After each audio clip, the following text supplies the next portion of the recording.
बीड जिल्ह्यामध्ये पुन्हा एकदा जोरदार पाऊस पडलाय आणि या जोरदार पावसामुळे बीड शहरातून वाहणाऱ्या बिंदुसरा नदीला पूर आलाय। शहरातील जुना दगडी पूल सुद्धा पाण्याखाली गेलाय। पावसामुळे जिल्ह्यात पुन्हा एकदा पूरस्थिती निर्माण होण्याची शक्यता आहे। या पार्श्वभूमीवर प्रशासन अलर्ट मोडवर आलंय। पोलीस अधीक्षकांनी विविध ठिकाणी जाऊन पाहणी केली आहे। तसंच बीड प्रशासनाकडून या ठिकाणी उपाययोजना केल्या जात आहेत।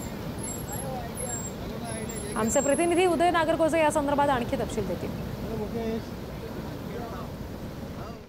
बीड जिल्ह्याला हवामान विभागानं आज अतिवृष्टीचा इशारा दिला होता आणि हा इशारा आता खरा ठरताना दिसत आहे। आपण पाहू शकतो बीड जिल्ह्यात सकाळपासून अतिवृष्टी होत आहे। बीडसह धारूर असेल, वडवणी असेल, माजलगाव असेल या भागात जोरदार पाऊस पडतोय आणि यामुळे नद्या ज्या आहेत त्या दुथडी भरून वाहत आहेत। पूर आलाय। आपण सध्या बीड शहरातील बिंदुसरा नदीच्या काठी आहोत आणि कशा पद्धतीने हे पाणी रोजर रूप धारण करून नदीच्या पात्रातून वाहत असल्याचं आपल्याला पाहायला मिळतंय। बीड जवळचा जो बिंदुसरा प्रकल्प आहे तो 2 महिन्यापूर्वीच भरलाय आणि त्या प्रकल्पातील हे पाणी आता थेट बिंदुसरा नदीतून वाहत आहे आणि हेच पाणी पुढे माजलगाव प्रकल्पात जाणार आहे आणि त्या ठिकाणाहून पुन्हा एकदा माजलगाव तालुक्यात देखील पूरस्थिती निर्माण होण्याचा धोका आहे। आपण पाहू शकतो कशा पद्धतीनं मोठा पाणी या नदीला आलंय। लाटा देखील मोठ्या उसळत आहेत आणि बीड शहरातील हा जो जुना दगडी पूल आहे तो देखील पाण्याखाली गेलाय आणि याबरोबरच बीड शहरातील आंबेडकर चौकातील जो पूल आहे त्या पुलाला देखील हे पाणी लागत आहे। अशाच पद्धतीने बीड जिल्ह्यातील इतर नद्यांनाही पूर आलाय आणि ही पूर परिस्थिती जी निर्माण झाली आहे ती अतिशय धोकादायक आहे।